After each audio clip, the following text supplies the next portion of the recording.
А гэта такі комплекс так называемых близнякаў. Это значит, что дом делится на две семьи. И у Польши такие домы называются близняками. Вот.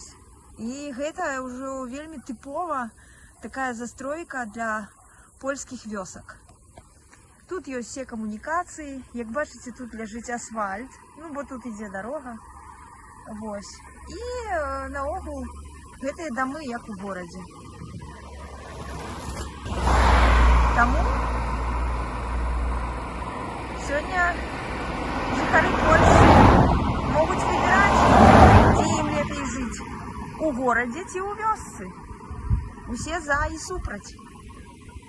Ну, вось так. Вось такая вось асаблівасць сённяшняй сучаснай польскай вёскі.